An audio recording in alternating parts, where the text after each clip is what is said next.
The Lighthouse Keeper's Dream. There was a small island far away from the busy world. The island sat in the middle of a calm blue sea.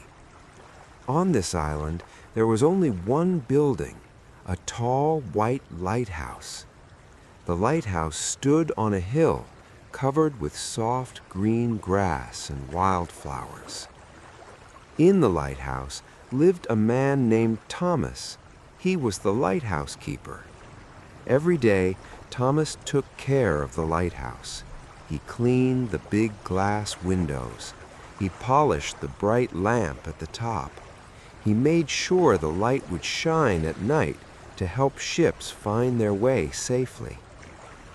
Thomas was a quiet man. He liked the peaceful life on the island. He had lived there for many years, watching the seasons change. In spring, the flowers bloomed in colors of pink, yellow, and purple. In summer, the sun warmed the rocks by the sea. In autumn, the wind became stronger and brought rain. In winter, the waves crashed against the shore with great power. Every morning, Thomas woke up early. He made himself a cup of tea. Then he walked outside to watch the sunrise. The sky would change from dark blue to pink, then to orange, and finally to bright blue. The seabirds would start to sing. The seals on the rocks would begin to play in the water. Thomas had a small garden behind the lighthouse. He grew vegetables there, tomatoes, carrots, and lettuce. He also had some apple trees. The apples were sweet and juicy. Sometimes rabbits came to visit his garden. Thomas didn't mind. He liked watching them hop around and eat the grass. In the afternoon, Thomas would read books. He had many books in his lighthouse. Books about the sea, about faraway places, about history and science. His favorite chair was near the window where he could see the ocean. He would sit there for hours, reading and sometimes looking up to watch the waves. At night, Thomas climbed the spiral stairs to the top of the lighthouse. The stairs went round and round, higher and higher. At the top was the lamp room. Thomas would turn on the great lamp. It would send a beam of light across the dark sea. The light turned slowly, round and round, all through the night. Sometimes ships passed by the island at night. Thomas could see their lights in the distance. He felt happy knowing his lighthouse helped keep them safe. He imagined the people on those ships, where they were going, what they were doing, what dreams they had. Thomas had a small boat. On calm days, he would row to the nearest town. The town was on the mainland, about an hour away by boat. He would buy supplies, food, oil for the lamp, and sometimes a new book. The people in the town knew Thomas. They would wave and say hello. They thought he was brave to live alone on the island. But Thomas didn't feel brave. He felt lucky. He loved the sound of the waves. He loved the smell of the sea air. He loved the feeling of the wind in his hair. Most of all, he loved the quietness. In the quietness, he could hear his own thoughts. He could feel his own heart beating. He could be completely himself. One evening in late summer, something unusual happened. Thomas was sitting in his favorite chair, reading a book about stars. The sun was setting. The sky was turning orange and red. Suddenly, he heard a sound. It was a soft sound, like music. He put down his book and listened carefully. The sound was coming from outside. Thomas walked to the door and opened it. The music became clearer. It was beautiful, gentle, and mysterious. It seemed to come from the sea itself. Thomas walked down the hill toward the beach. The music grew louder with each step. When he reached the beach, he stopped and looked around. The sun had almost disappeared below the horizon. The first stars were appearing in the sky.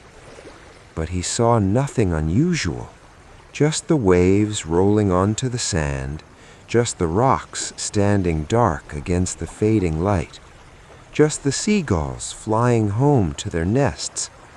Yet the music continued. It wasn't a song with words. It was more like the sound of wind chimes, or water flowing over stones, or leaves rustling in a gentle breeze. It made Thomas feel calm and happy. He sat down on the sand and closed his eyes. He let the music wash over him, like the waves on the shore. Thomas didn't know how long he sat there. Time seemed to stop.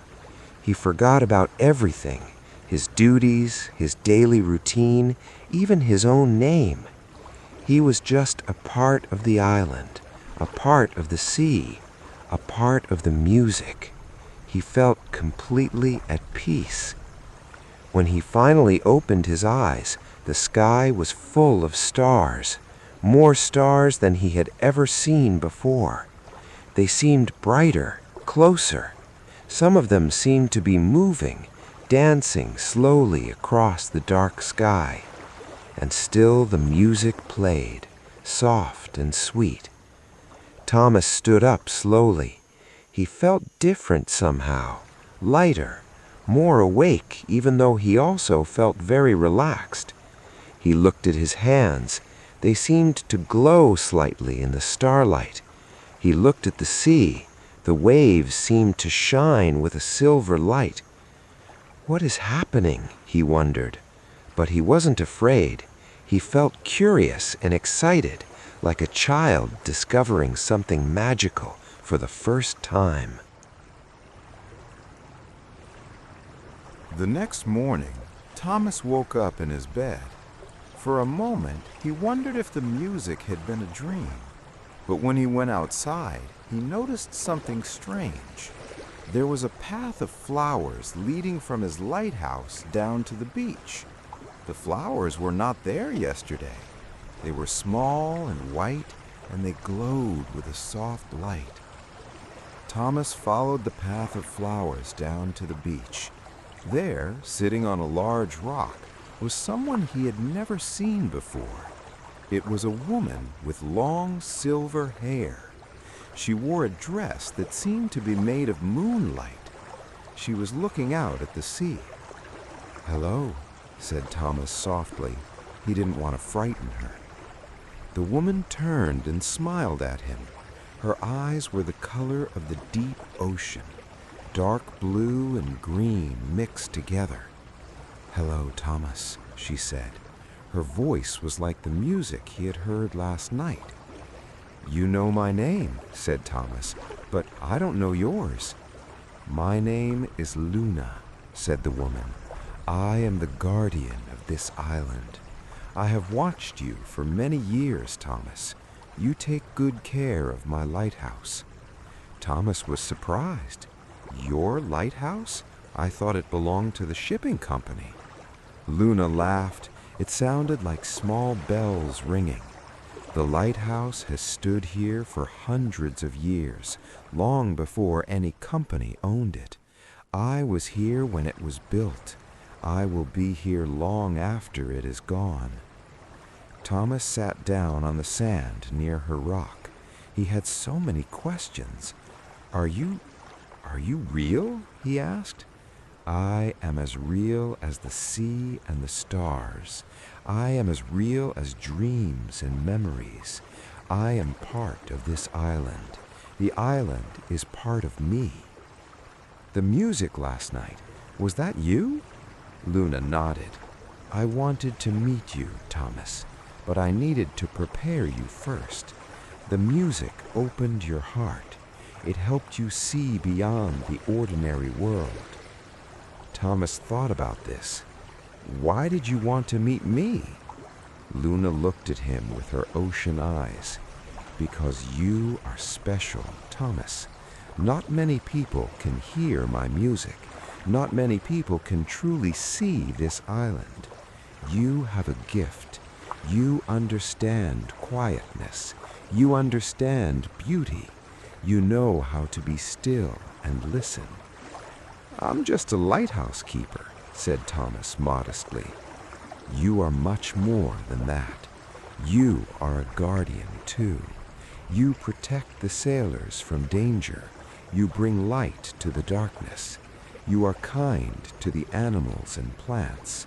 You respect the sea and the sky.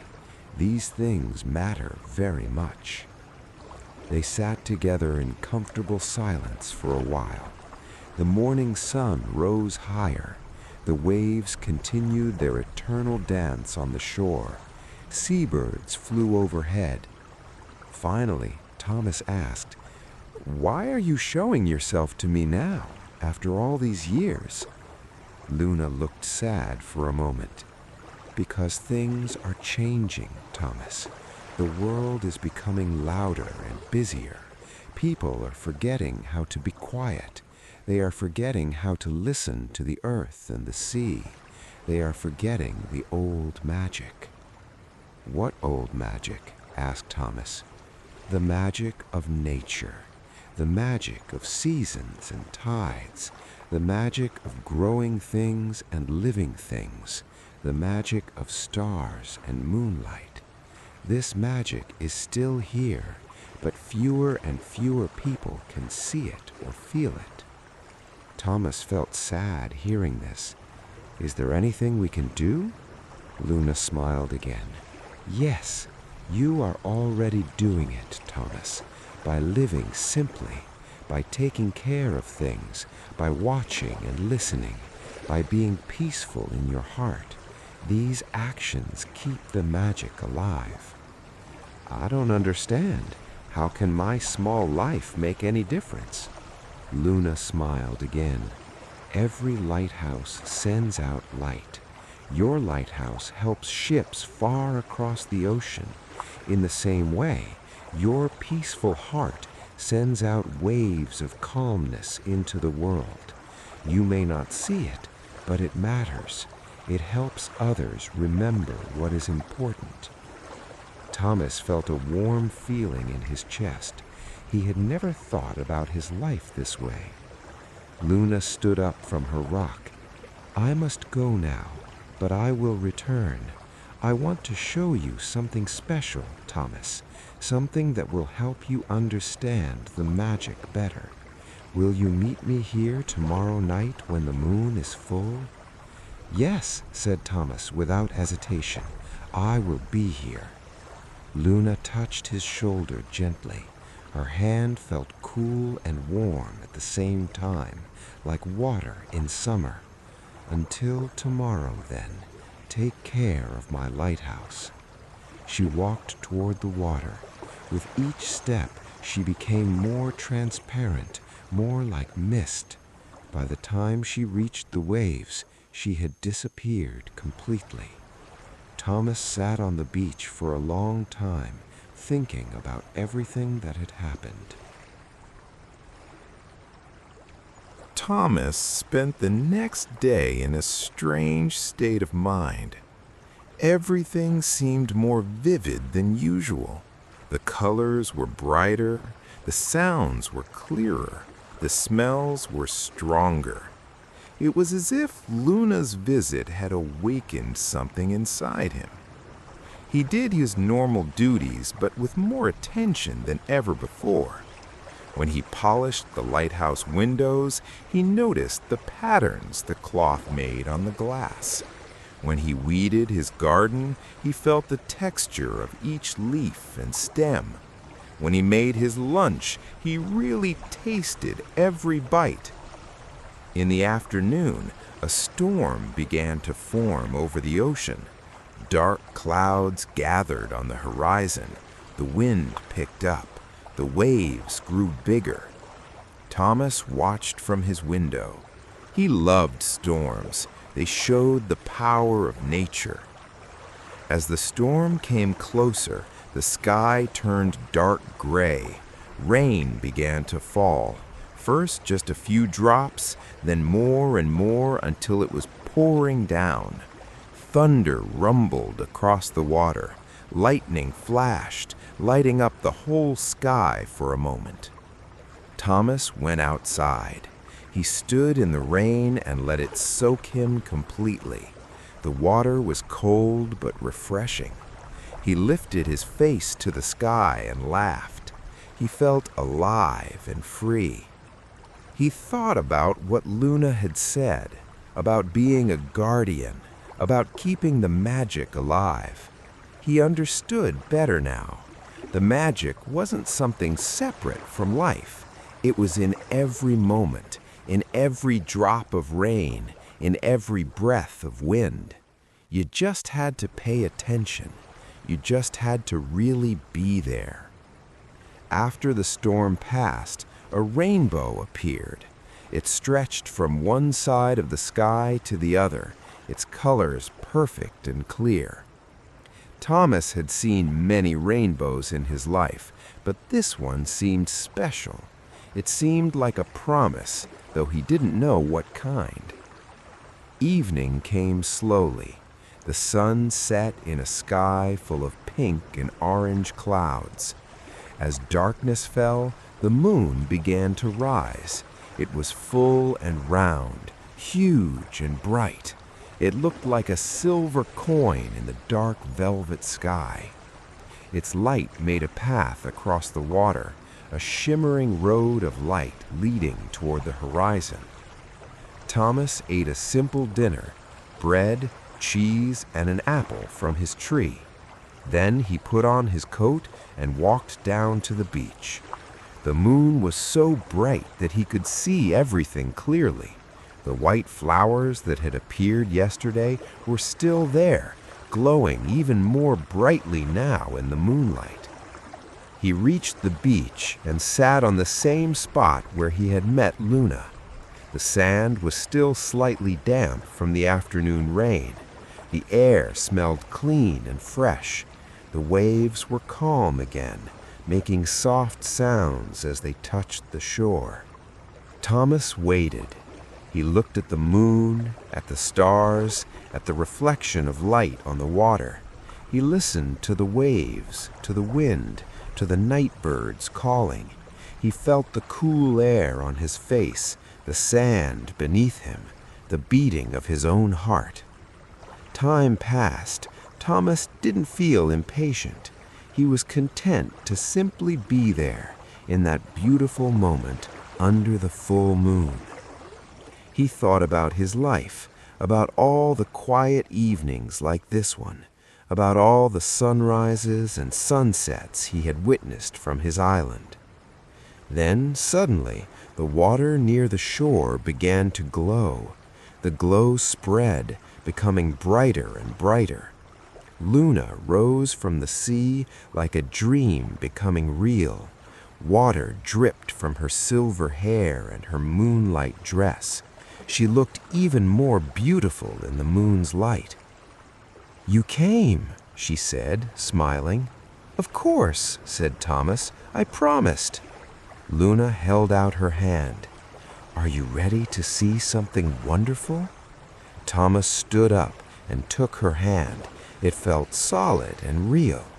"Yes," he said, "I'm ready." "Then close your eyes," Luna said, "and trust me." Thomas closed his eyes. He felt Luna's hand holding him firmly. He felt a strange sensation, like he was floating or flying. The sound of the waves faded away. A different sound took its place, a humming, singing sound that filled the air around him. "You can open your eyes now," Luna said softly. Thomas opened his eyes and gasped. He was no longer standing on the beach. He was somewhere else entirely, somewhere impossible and wonderful. He was underwater, but he could breathe normally. Around him was a garden unlike anything he had ever seen. There were plants that glowed with their own light, blue, green, purple, and gold. Fish swam by, their scales shining like jewels. Some were tiny, darting between the glowing plants. Others were large and moved slowly, gracefully. The water itself seemed alive with light. Particles of brightness floated everywhere, like stars underwater. They drifted and swirled in patterns that were both random and somehow perfect. "This is the Garden of the Sea," said Luna. Her voice sounded normal even underwater. "This is where I live. Very few humans have ever seen this place." Thomas turned slowly, trying to see everything at once. There were structures made of coral, forming arches and towers. Small creatures lived among the coral: crabs, sea urchins, anemones that waved their tentacles in the gentle current. Everything was in harmony. Everything was connected. "It's beautiful," Thomas whispered. "It's the most beautiful thing I've ever seen." Luna smiled. "This beauty is here all the time, Thomas, under the surface of the sea. Most people never know it exists. They see only the surface of the water. They don't look deeper." She led him through the garden. They passed schools of silver fish that moved as one, turning and twisting together. They saw octopuses changing colors as they moved across the rocks. They watched seahorses holding on to seaweed with their tails, bobbing gently in the water. "Everything in the sea is connected," Luna explained. "The smallest creature depends on others. The largest whale needs the tiny plankton. The coral needs the fish. The fish need the coral. It is all one system, one great living thing." They came to a clearing in the garden. In the center was a large pearl, bigger than Thomas's head. It sat on a pedestal of crystal. The pearl glowed from within, pulsing slowly like a heartbeat. "This is the heart of the sea," said Luna. "It is very old, older than human civilization. It is the source of the ocean's magic. As long as it beats, the sea will have life and power." Thomas moved closer to the pearl. He could feel warmth coming from it. The light it gave off was gentle and calming. Looking at it made him feel peaceful. "The heart is connected to everything," Luna continued. "To every drop of water in all the oceans of the world, to every creature that lives in or near the sea, and to certain special humans who understand and respect the water." "Like me?" asked Thomas. "Yes, like you," Luna said. "The heart knows you, Thomas. It has felt your kindness. Every time you watched the sea with appreciation, the heart felt it. Every time you kept your lighthouse burning to protect sailors, the heart was grateful. You are connected to it now." Thomas reached out slowly. "Can I touch it?" Luna nodded. "Yes, that is why I brought you here." Thomas placed his hand gently on the pearl. The moment he touched it, he felt a rush of sensation. Images flooded his mind. He saw the ocean as it had been millions of years ago. He saw the first fish, the first whales, the first birds that learned to dive for food. He saw storms and calms, births and deaths, the endless cycle of life in the sea. He saw his island forming, rising from the ocean floor during an ancient earthquake. He saw the first plants taking root in its soil. He saw animals arriving, birds blown off course, seals climbing onto the rocks, insects carried by the wind. He saw the lighthouse being built, stone by stone. He saw the lighthouse keepers before him, each one living their quiet life on the island. He saw ships passing in the night. sailors looking up gratefully at the guiding light. And he saw the future, dim and uncertain, but not hopeless. He saw that the choices people made mattered. Every act of kindness toward nature, every moment of appreciation for the earth's beauty, every effort to live simply and carefully, all of these things made a difference. When Thomas finally took his hand away, he had tears in his eyes. "I understand now," he said. "I see how everything is connected, how important it is to take care of the world." Luna touched his face gently, wiping away a tear. "Yes, Thomas, this is the wisdom I wanted to share with you. You already knew it in your heart, but now you have seen it with your own eyes." They stayed in the underwater garden for a long time. Luna showed Thomas many wonders: caves filled with bioluminescent creatures, meadows of seagrass where young fish hid from predators, deep trenches where strange and ancient creatures lived. She introduced him to some of the sea's guardians, a wise old turtle who had lived for over 200 years, a pod of dolphins that spoke in clicks and whistles that Thomas could now understand, and a great whale whose song could be heard across entire oceans. Each creature greeted Thomas with respect. They thanked him for keeping the lighthouse. They told him stories of ships he had saved, of sailors who had made it home safely because of his light. Thomas felt humbled and honored. He had never realized his simple work mattered so much to so many. Finally, Luna said, "It is time to return. The night is passing, and you need your rest." Thomas nodded, though he didn't want to leave this magical place. Luna took his hand again. "Close your eyes," she said. Thomas closed his eyes. Again, he felt the floating sensation. The sounds of the underwater garden faded away. The sound of waves returned. "You can open them now," Luna said. Thomas opened his eyes. He was back on the beach. The moon was lower in the sky now, but still bright. Luna stood before him, as beautiful as ever. "Thank you," said Thomas. "Thank you for showing me all of that." "You are welcome," said Luna.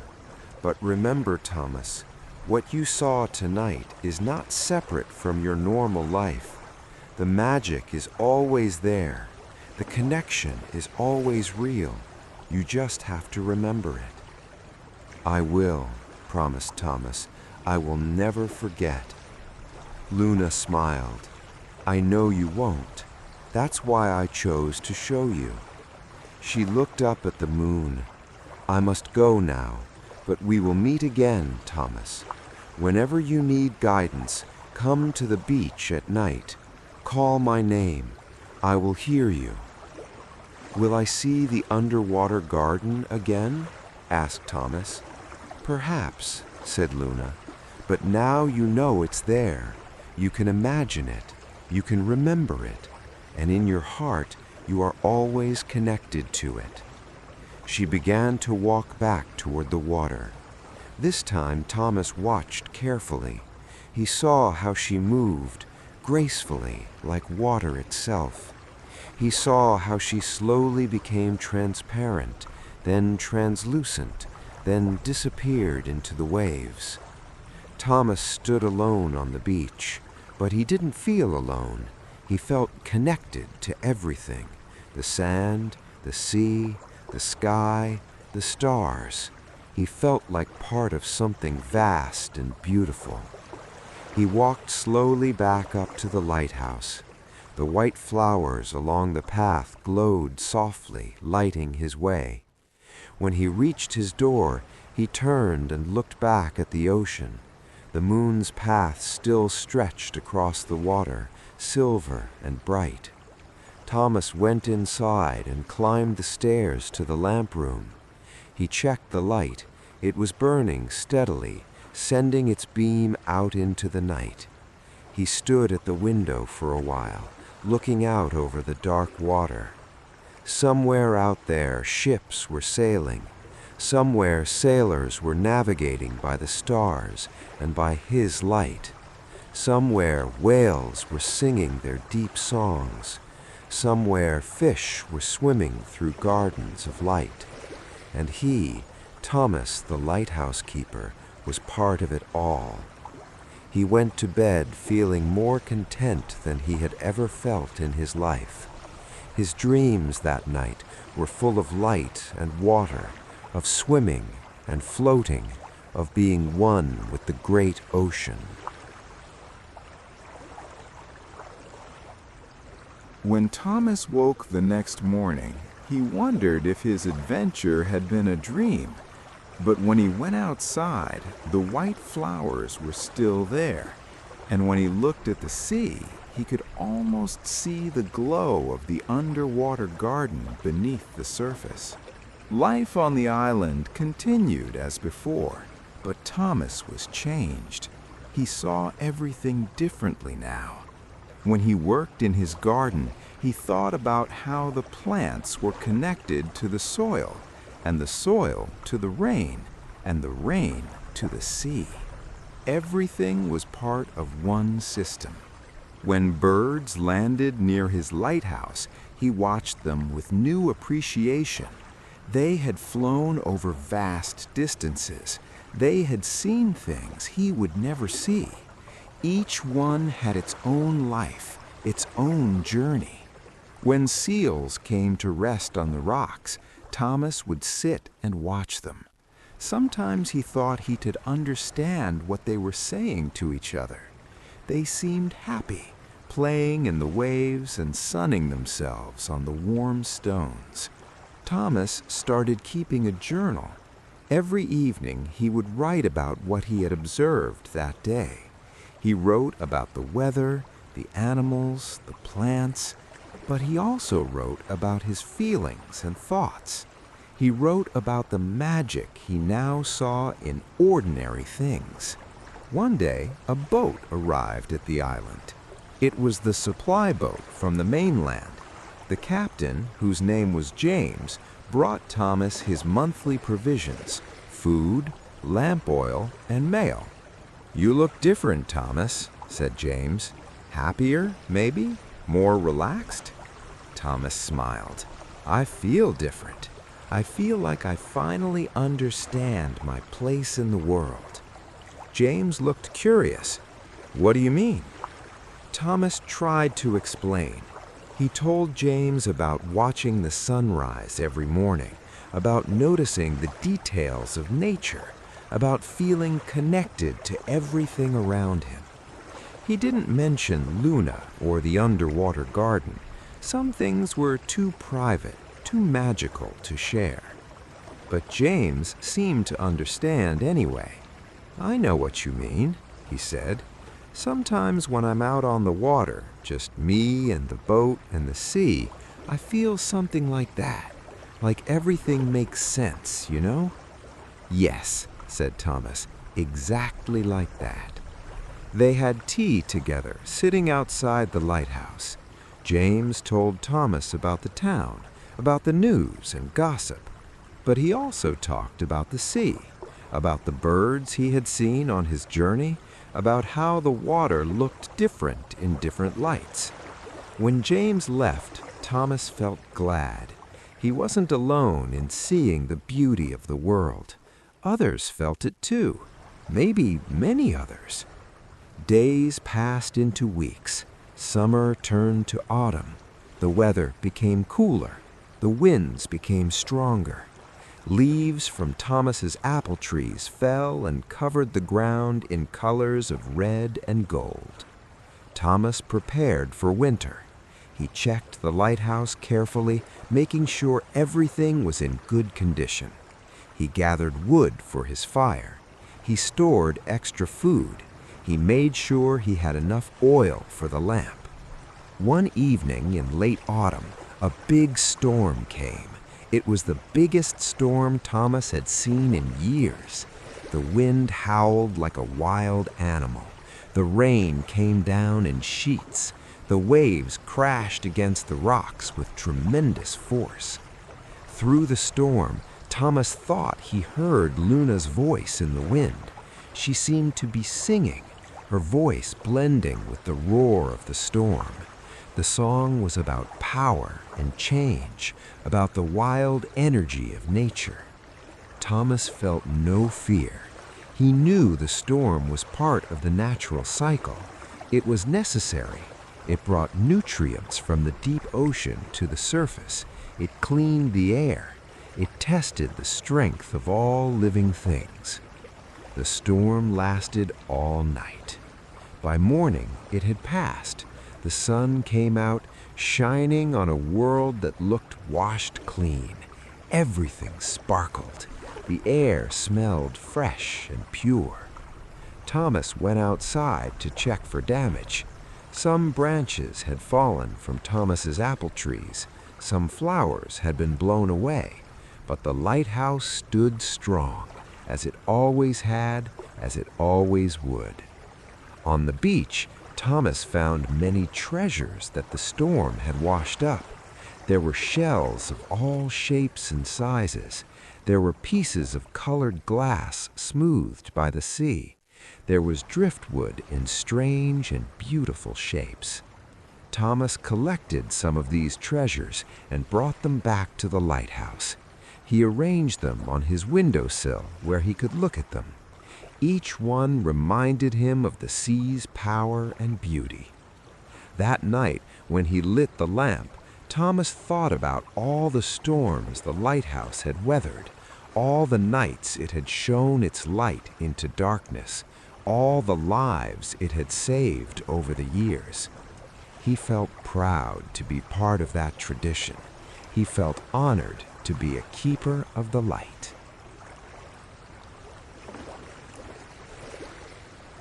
Winter came to the island. Snow fell softly, covering everything in white. The sea looked dark and cold. Ice formed along the edges of the shore. Thomas kept warm inside the lighthouse, feeding his fire and wearing thick sweaters. But winter had its own beauty. The snow made everything quiet and peaceful. When the sun shone on the snow, it sparkled like diamonds.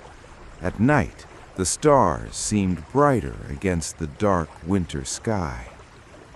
Thomas had prepared well for winter.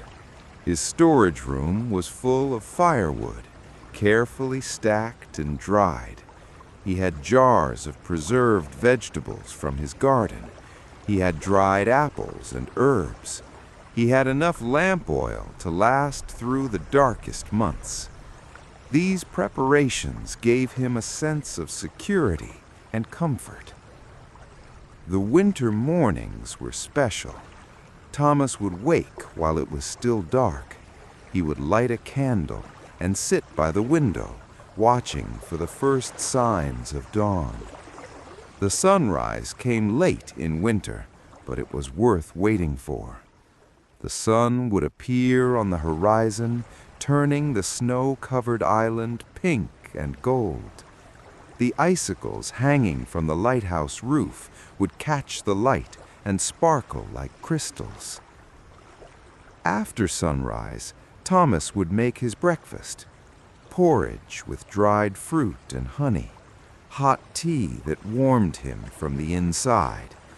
He would eat slowly, savoring each bite, looking out at the winter landscape through his window. Then came the morning chores. Thomas would check the lighthouse, making sure everything was working properly. He would brush snow away from the door. He would break ice from the water barrel.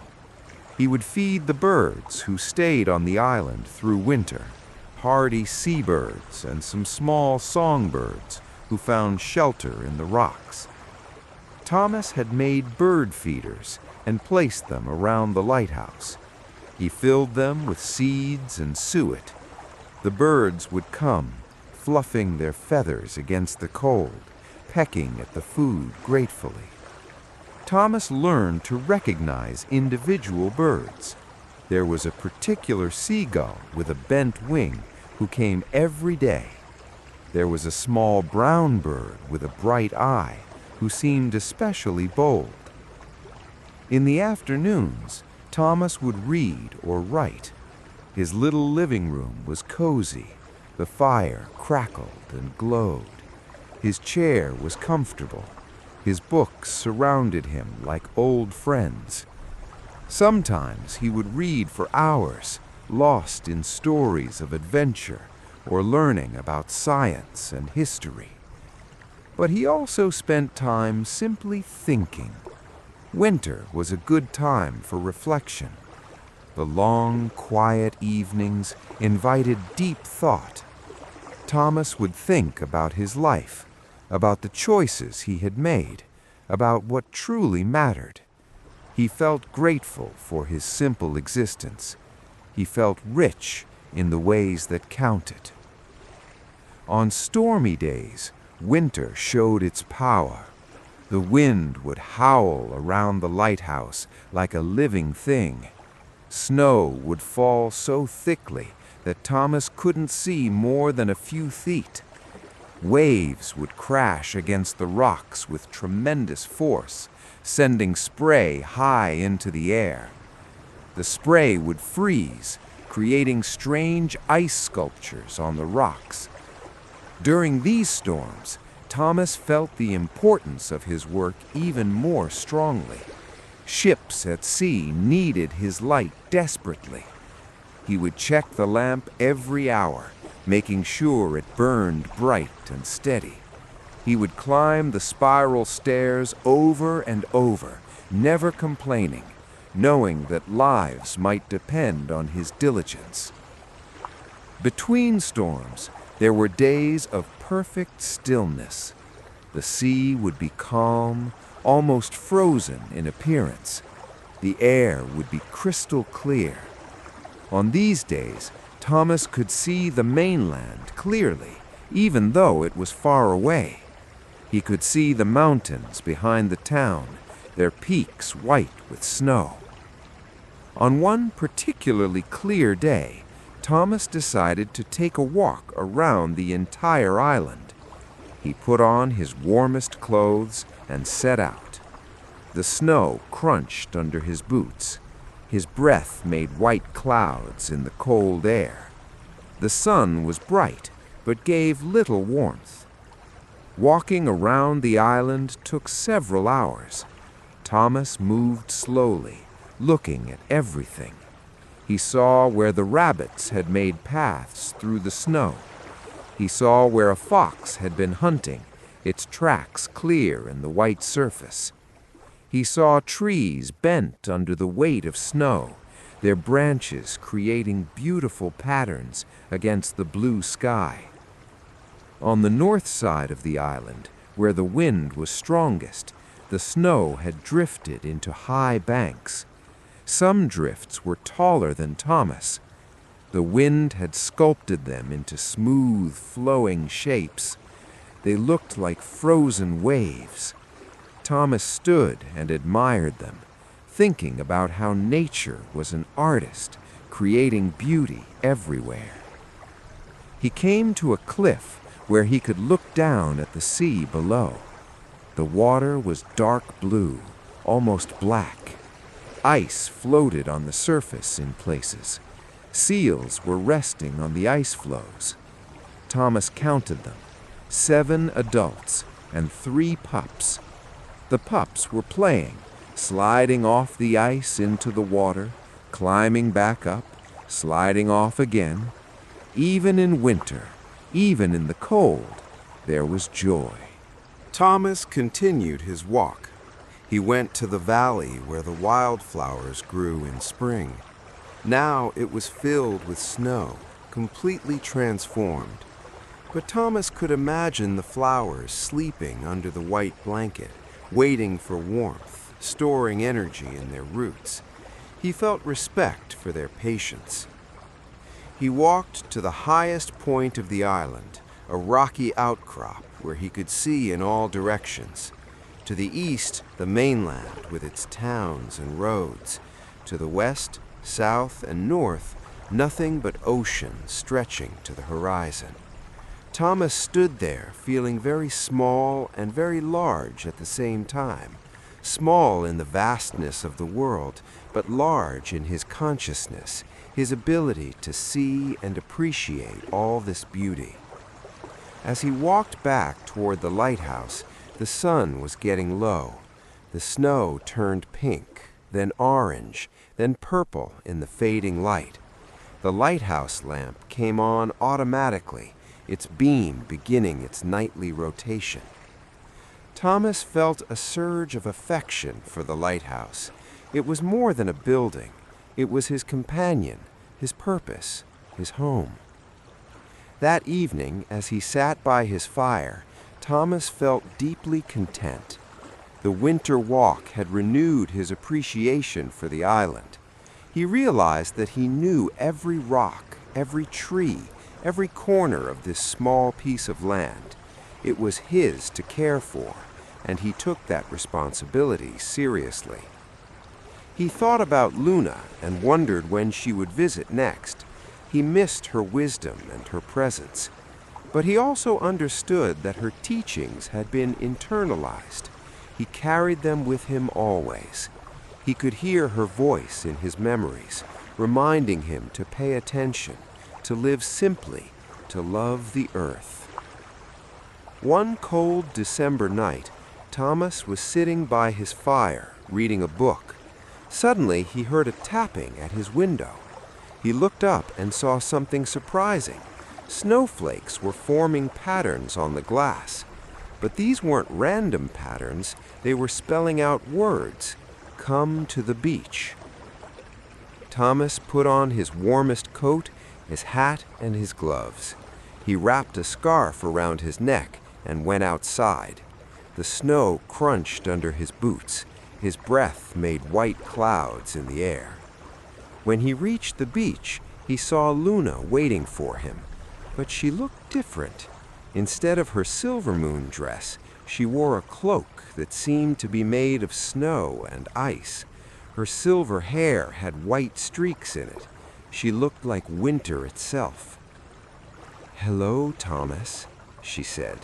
Her voice was quieter than usual, softer.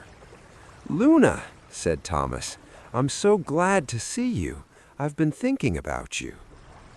"And I've been watching over you. You did well during the autumn storm. You kept your light burning bright. Many ships found their way safely because of you." Thomas felt pleased, but also humble. "I was just doing my duty." "You were doing more than that. You were sending out hope into the darkness. That is never just a duty. That is a gift." Luna gestured for Thomas to walk with her along the beach. The snow had covered the sand, making everything white and smooth.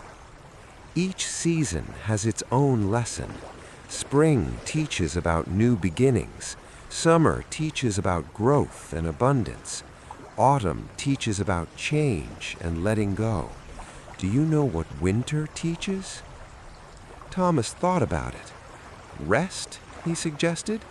Patience? Yes, said Luna. Those things. But also something more. Winter teaches about inner strength, about finding light in darkness, about enduring difficult times with grace. They walked in silence for a while.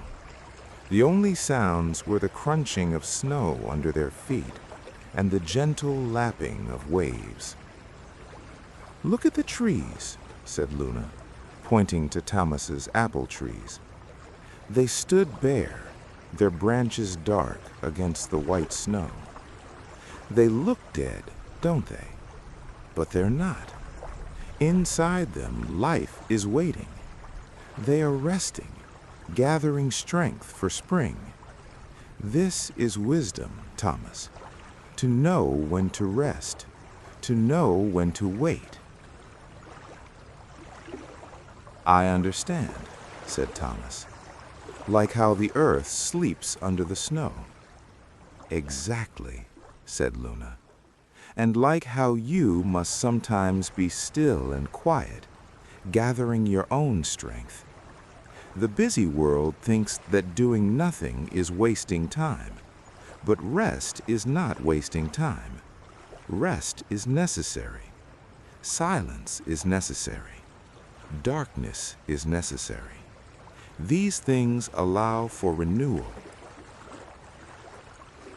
They reached a part of the beach where large rocks stood covered in snow. Luna sat on one of them, brushing away the snow. Thomas sat beside her. In winter, everything becomes simple, Luna continued.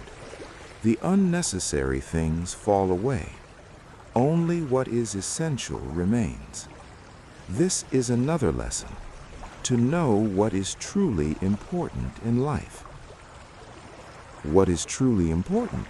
Asked Thomas. Luna smiled. You already know, Thomas. You live it every day. Love is important. Kindness is important. Beauty is important.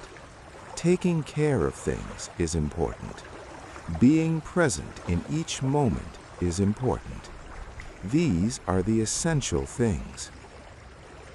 She looked up at the winter stars. They were shining brilliantly in the clear, cold sky. The rest is just noise. Money and fame and power and possessions. These things can be useful, but they are not essential. They don't touch the heart. They don't nourish the soul. Thomas thought about his own life. He had so few possessions, just his lighthouse, his books, his simple furniture. But he had everything he needed. He had food and warmth. He had meaningful work. He had beauty all around him. He had peace in his heart. I'm rich, aren't I? He said suddenly. In the ways that matter, I'm very rich. Luna put her hand on his shoulder. Yes, Thomas, you are. You understand what many people spend their whole lives trying to learn. You have found contentment. They sat together, looking at the winter sea. Ice crystals were forming on the surface of the water, catching the starlight. It looked magical, like the sea was full of tiny diamonds. There will be hard times ahead, Luna said quietly. For the world, I mean. The earth is warming. The seas are changing. Many animals are in danger. People are forgetting how to live in harmony with nature. Thomas felt sad hearing this. Is there hope? He asked. There is always hope, Luna said firmly. As long as there are people like you, Thomas. People who care. People who pay attention. People who live simply and kindly. Each person like this makes a difference. Remember the heart of the sea? It beats stronger when people show love for nature. It beats stronger because of you. I wish I could do more, said Thomas. You do enough, Luna said. You keep your light burning. That is your purpose. Each person has their own purpose. Some teach children. Some heal the sick. Some create beauty through art. Some grow food. Some protect wild places. You keep the light burning. Never think that is small or unimportant. The night grew later. The cold grew deeper. But Thomas didn't feel cold. He felt warm inside, warmed by Luna's words, by the truth he felt in them. I should let you go back, Luna said. You need to stay warm. But remember what winter teaches. Rest when you need to rest. Be still when you need to be still. Find your inner light during dark times, and know that spring always comes again. She stood up, and so did Thomas. She gave him a hug. Her arms were cold, but her heart was warm. "Take care, dear friend," she whispered. "Will I see you again soon?" asked Thomas. "When spring comes," Luna promised. "I have more to show you. But for now, enjoy the winter. Find its beauty. Learn its lessons." She walked away into the snowy darkness. Thomas watched until he couldn't see her anymore. Then he walked back to his lighthouse, his heart full of peace. The deepest part of winter arrived. The days became very short. The sun rose late and set early. There were long hours of darkness. But Thomas didn't mind. He used the long nights to read and think and dream. He thought about everything Luna had taught him. He thought about the lessons of the seasons. He thought about the heart of the sea and the underwater garden. He thought about his purpose, keeping the light burning. Thomas had developed a winter routine that gave structure to the long, dark days. He would wake early, even though dawn was still hours away. He liked being awake while the world slept. He would light candles around his living room, making a warm glow that pushed back the darkness. He would make tea and sit in his favorite chair, wrapped in a thick blanket, and simply be still. These early morning hours were precious to Thomas. In the silence and darkness, he could hear his own thoughts clearly. He could feel his own heart beating. He could sense the life force within him, steady and strong. He understood that this inner light was as important as the lighthouse beam. Each person carried their own light, their own consciousness. That was the real miracle. Not just that the universe existed, but that it had created beings who could know it existed, who could appreciate it. During these quiet times, Thomas would sometimes meditate. Luna had taught him basic meditation techniques, how to focus on his breathing, how to let thoughts pass without clinging to them, how to rest in simple awareness. At first, Thomas found it difficult. His mind would wander constantly, but with practice, he improved. Now he could sit in meditation for an hour or more, feeling peaceful and centered. After meditation, Thomas would do some gentle exercises. Nothing strenuous, just stretching and movement to keep his body flexible and strong. He would touch his toes, rotate his shoulders, bend from side to side. He had learned that taking care of his body was important. His body was the vessel that allowed him to do his work, to experience the world. Then, when dawn finally came, Thomas would go outside to greet it. No matter how cold it was, no matter if it was snowing or clear, he would step out and watch the sky lighten. He would thank the sun for returning, even though its winter warmth was weak. He felt it was important to acknowledge the natural cycles, to show respect and gratitude. Breakfast was a simple meal, but Thomas made it mindfully. He would cut his bread slowly, feeling the texture of the crust. He would spread butter carefully, watching it melt into the warm bread. He would eat slowly, chewing thoroughly, tasting everything.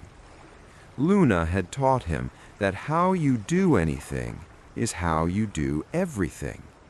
If you eat hastily and without attention, you probably live hastily and without attention. Thomas wanted to live with full awareness. After breakfast came the lighthouse duties. Even in winter, the work continued. The windows needed cleaning, Salt spray froze on them, leaving residue. The stairs needed checking for ice. The lamp needed its daily maintenance. The logbook needed entries. Thomas did all these tasks with care, never rushing, never taking shortcuts. He had noticed something interesting over the years. When he did his work with attention and care, he felt satisfied and peaceful. When he rushed through tasks just to get them done, he felt unsettled and restless. The quality of his attention directly affected the quality of his experience. This seemed like an important insight about life in general. In the afternoons, Thomas would work on his correspondence. His letters to others had become an important part of his life. He had regular correspondence now, lighthouse keepers on other islands, teachers who shared his letters with students, environmentalists who appreciated his observations, ordinary people who simply enjoyed his reflections. Thomas would read the letters he had received, taking time with each one. People shared their own observations with him. A woman in the city wrote about watching pigeons and learning to appreciate their beauty. A farmer wrote about the satisfaction of working with soil and plants. A sailor wrote about seeing whales and dolphins. A grandmother wrote about teaching her grandchildren to notice nature. Thomas felt connected to all these people. They were like a community, though most would never meet each other. They were united by their love of the natural world, their desire to live more mindfully, their appreciation for simple things. Thomas would write responses to as many letters as he could, encouraging people, validating their experiences, sharing his own observations. He also continued working on his letters from the Lighthouse. Each one took hours to write. Thomas would draft and redraft, trying to express his thoughts clearly and simply. He wasn't trying to be fancy or impressive. He was trying to be honest and helpful. He wanted his words to remind people of what they already knew deep down, that connection with nature was healing, that simplicity brought peace, that paying attention was a way of loving the world. As evening approached, Thomas would prepare dinner. His meals were simple, but he made them with care. Soup made from stored vegetables, bread he had baked himself, perhaps some cheese from the mainland, an apple from his stores. He would eat by candlelight, taking his time, appreciating the flavors and textures. After dinner, Thomas would read. He had a good collection of books, some about nature, some poetry, some philosophy, some fiction. He loved losing himself in stories, imagining other lives and other worlds.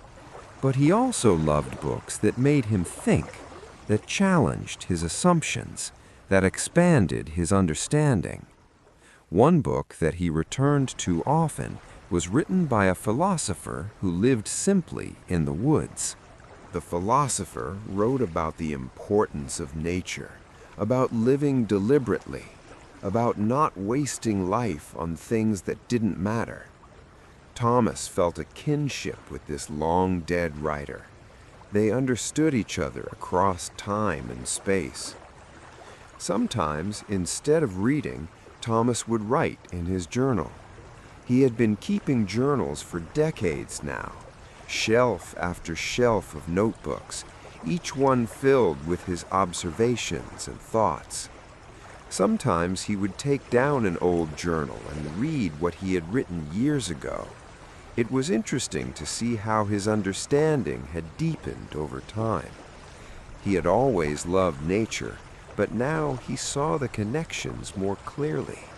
He understood the underlying unity of all things. On the longest night of winter, the winter solstice, Thomas had a special experience. He was in the lamp room, tending to the light as always. Outside, the night was very dark. Clouds covered the stars and moon. Snow was falling softly. As Thomas watched the snow, he began to see shapes in it. At first, he thought his eyes were playing tricks, but then he saw clearly the snowflakes were forming pictures as they fell. He saw fish swimming in the air. He saw whales breaching. He saw dolphins leaping, all made of snowflakes, all moving gracefully through the dark air. Then he heard music, the same beautiful music he had heard the first night he met Luna. It came from everywhere and nowhere. It filled the air like the snow, like the darkness, like the light from his lamp. Thomas opened the door and stepped out onto the gallery that circled the lamp room. The music grew louder. The snow pictures became more elaborate. He saw coral gardens in the sky. He saw schools of fish moving as one. He saw the great pearl, the heart of the sea, pulsing with light. And then he saw something that made him gasp with wonder. The snow began to glow. Each snowflake became a tiny point of light, millions and millions of them falling through the darkness, each one shining. It was like standing inside a universe full of stars, above, below, all around, light everywhere, beautiful, gentle light. The darkness was still there, but the light was in it, part of it, making it beautiful instead of frightening. Thomas stood with his arms outstretched, his face tilted up, letting the glowing snow fall on him. He laughed with pure joy. This was magic. This was wonder. This was the gift of being alive and aware and able to see beauty. The music swelled. Thomas heard voices in it now, the voices of the sea, singing about time and eternity, about the dance of life and death, about the great cycle that never ends. He heard the voices of the whales, deep and resonant. He heard the voices of the dolphins, high and playful. He heard voices of creatures he had never seen from the deepest parts of the ocean. And he heard his own voice somehow, his own heart singing, blending with all the other voices, part of the great song. Time stopped, or maybe time became irrelevant. Thomas existed in that moment completely. He was Thomas the lighthouse keeper. He was part of the sea. He was part of the sky. He was part of the falling snow. He was everything and nothing, separate and connected, himself and more than himself. Gradually, gently, the experience faded. The snow stopped glowing. The music grew quieter. The pictures in the air dissolved. Thomas found himself standing on the gallery, snow on his shoulders and in his hair, the normal darkness around him once more. But he was changed. Again, he was changed. He had touched something beyond words, beyond explanation. He had felt the great mystery at the heart of existence. He went back inside, shaking the snow from his coat. He checked the lamp. It was burning steadily, as always. He looked at the clock. Only 10 minutes had passed, yet it had felt like hours, like years, like no time at all. Thomas went down to his living quarters. He made himself tea and sat by the fire. He didn't try to understand what had happened. Some things were beyond understanding. They could only be experienced, felt, accepted with gratitude. He opened his journal and tried to write about it, but words seemed inadequate. Finally, he just wrote, Tonight I saw the light in the darkness. Tonight I heard the music of the universe. Tonight I was more alive than I have ever been. Thank you." The rest of the winter passed peacefully. Thomas continued his daily routines. He kept the lighthouse. He cared for his frozen garden, breaking ice away from the apple trees. He fed the birds that stayed on the island through winter. He watched the seals playing in the cold water. Sometimes, in quiet moments, he would remember the night of the glowing snow. The memory made him smile. It made him feel connected to something vast and wonderful. It made his ordinary life feel special. He also thought about what Luna had said about hope and difficult times. He decided to do something new. He started writing letters to people he had known over the years, other lighthouse keepers, sailors he had met, people from the town. In his letters, he wrote about the beauty of the island. He wrote about the importance of taking care of nature. He wrote about finding peace in simple things. He didn't preach or lecture. He just shared his experiences and observations. Some people wrote back. They thanked him for his letters. They said his words made them think. They said he reminded them to slow down, to notice things, to appreciate what they had. Thomas felt happy about this. Maybe this was another way to keep a light burning, by sharing his love of nature with others, by reminding them of what was important. Finally, slowly, winter began to release its grip on the island. The days grew longer. The sun climbed higher in the sky. The snow started to melt. Water dripped from the lighthouse roof. The ice along the shore broke up and floated away. One morning in early March, Thomas saw the first sign of spring, a small green shoot pushing up through the soil in his garden. It was only a tiny thing, barely visible, but it filled him with joy. Life was returning. The cycle was continuing. More shoots appeared. The grass began to turn green again. Buds formed on the apple trees. Birds that had flown south for winter began to return. Their songs filled the air. Thomas worked in his garden, preparing the soil for planting. His hands in the earth, he felt connected to the great process of growth and renewal. Every seed held the promise of life. Every plant would grow, flower, produce fruit or seeds, and the cycle would continue. On the spring equinox, when day and night were equal, Thomas went down to the beach at sunset. He had a feeling Luna would come. He was right. As the sun touched the horizon, turning the sky orange and pink, Luna appeared from the waves. But she looked different again. Her dress was now made of what seemed to be flower petals and new leaves. Her hair was decorated with tiny blossoms. She looked young and fresh and full of energy. "Spring is here," she announced, smiling widely. "Don't you love this time of year, Thomas?" "I do," said Thomas. "Everything feels new. Everything feels possible." Luna twirled around, her dress floating.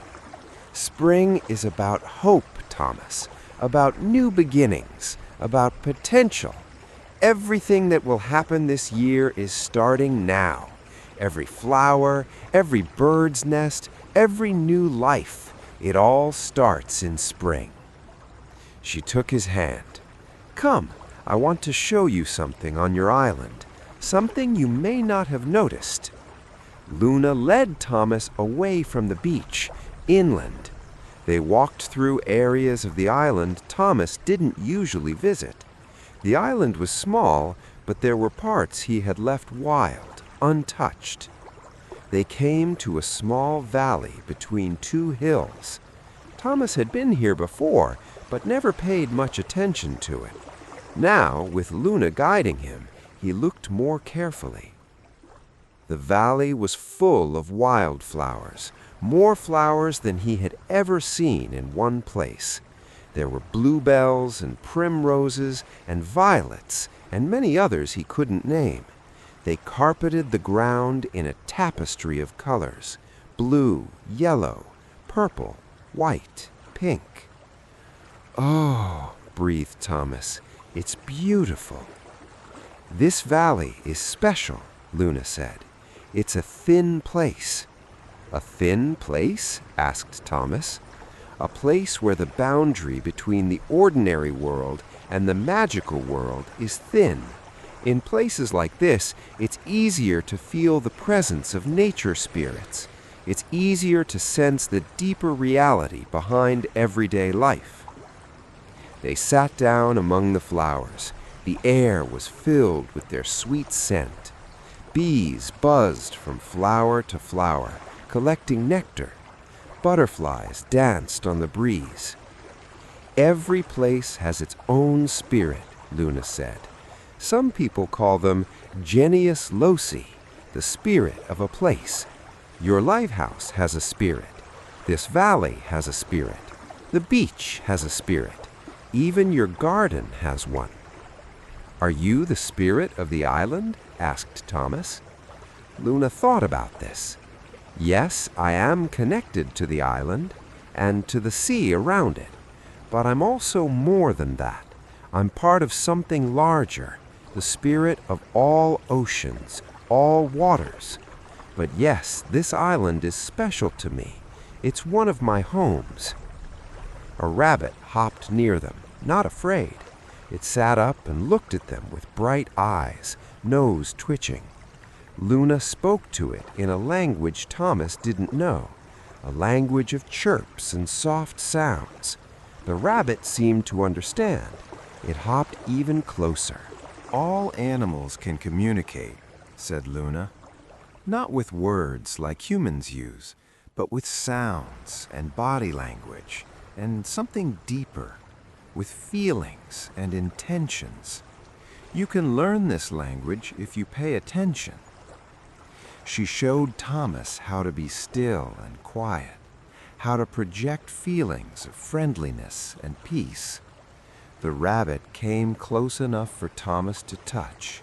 Very gently he stroked its soft fur. The rabbit stayed still, accepting the touch. "You see," said Luna, "when you approach with respect and gentleness, animals trust you.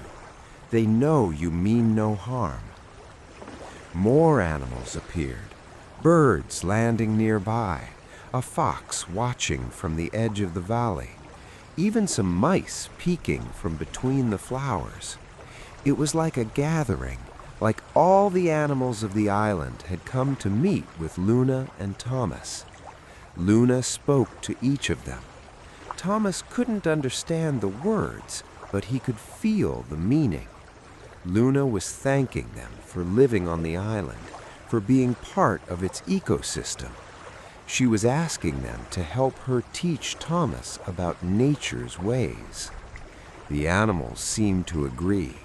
One by one, they showed Thomas things. The birds showed him their nests, where they would lay eggs soon. The fox showed him her den, where her pups would be born. The mice showed him their tunnels and stores of seeds. The rabbit showed him the best places to find tender young plants to eat.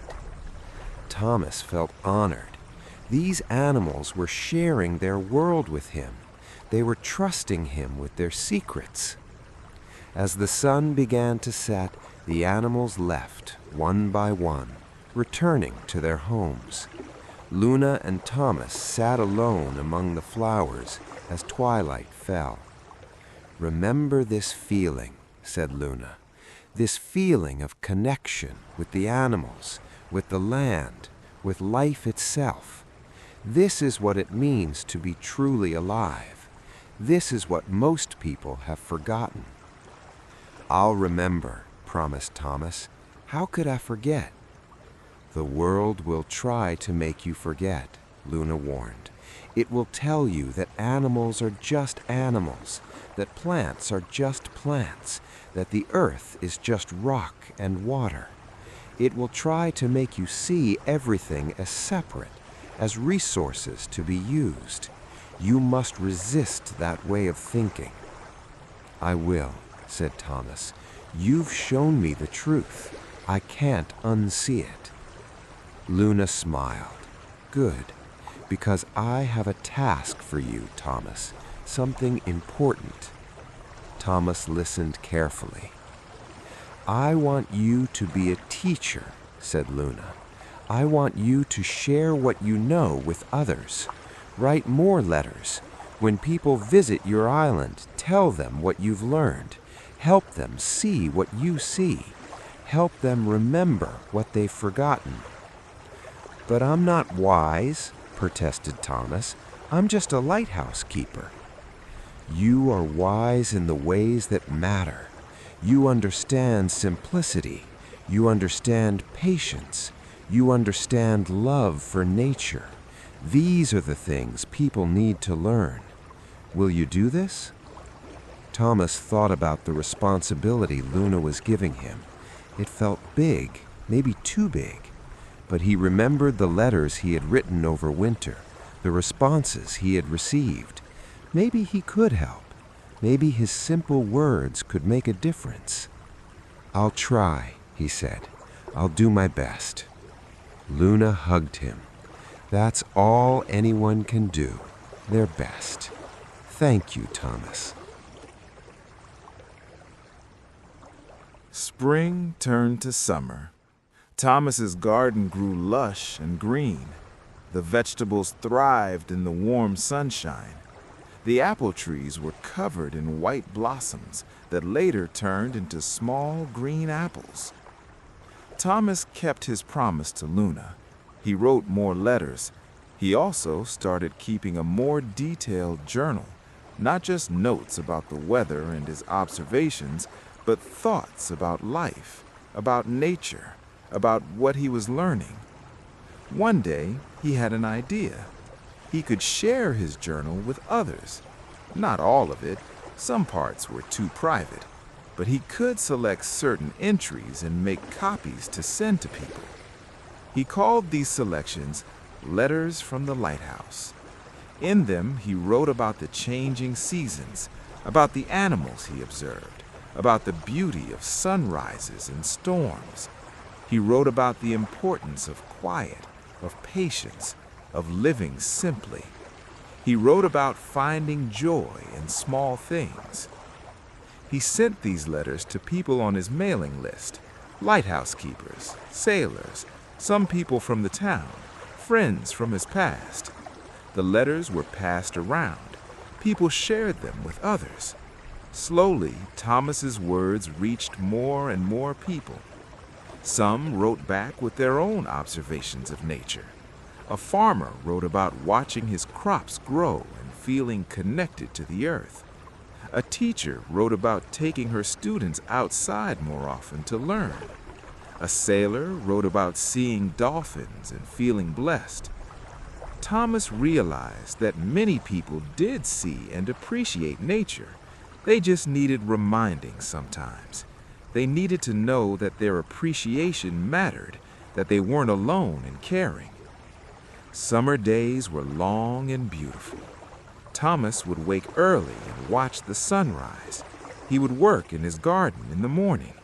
In the afternoon, he would write or read. In the evening, he would walk around the island observing everything. He noticed details he had never noticed before.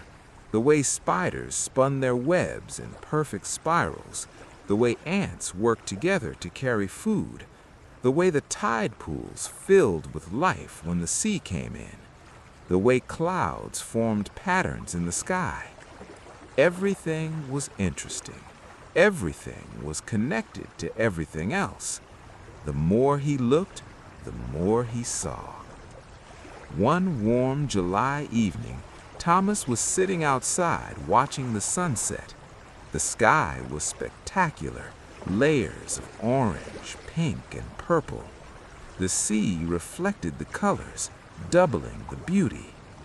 He heard footsteps and turned to see someone walking up the path to the lighthouse. As the person got closer, Thomas saw it was a young woman. She had a backpack and looked tired from traveling. "Hello," she called out. "I'm sorry to bother you. I'm lost. I was trying to row to the mainland, but I got confused about direction. Can you help me?" "Of course," said Thomas. "Come, sit down. You look exhausted." The young woman sat on the bench beside him.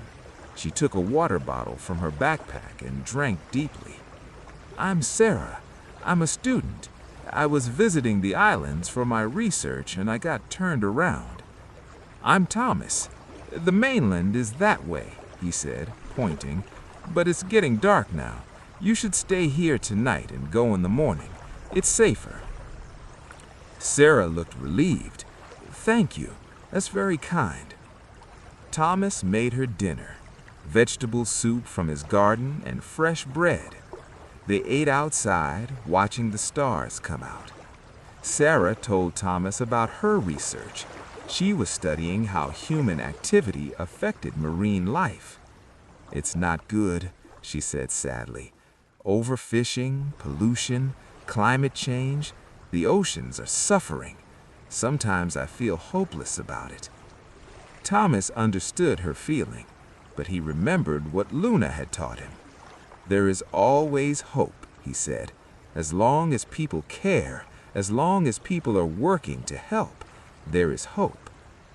He told Sarah about his own observations of the sea, about the animals he saw, about how the island was still relatively healthy because it was protected and left alone.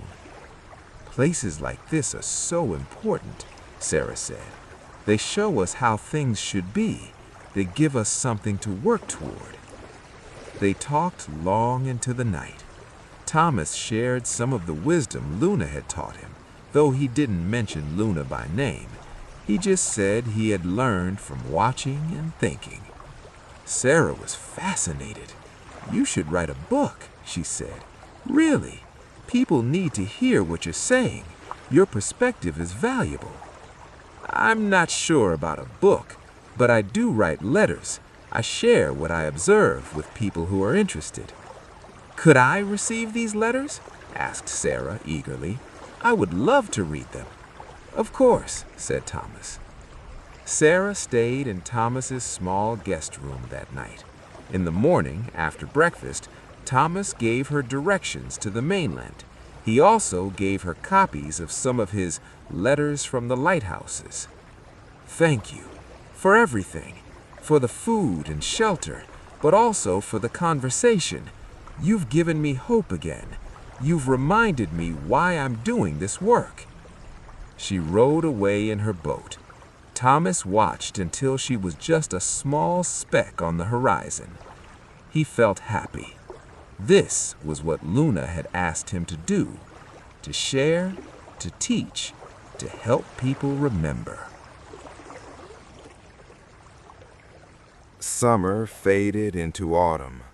The leaves on the apple trees turned yellow and red. The apples ripened, sweet and crisp. Thomas picked them, eating some fresh and storing others for winter. The birds began to gather in flocks, preparing to fly south. The air became crisp and cool. The angle of the sunlight changed, becoming more golden, more gentle. Thomas loved autumn.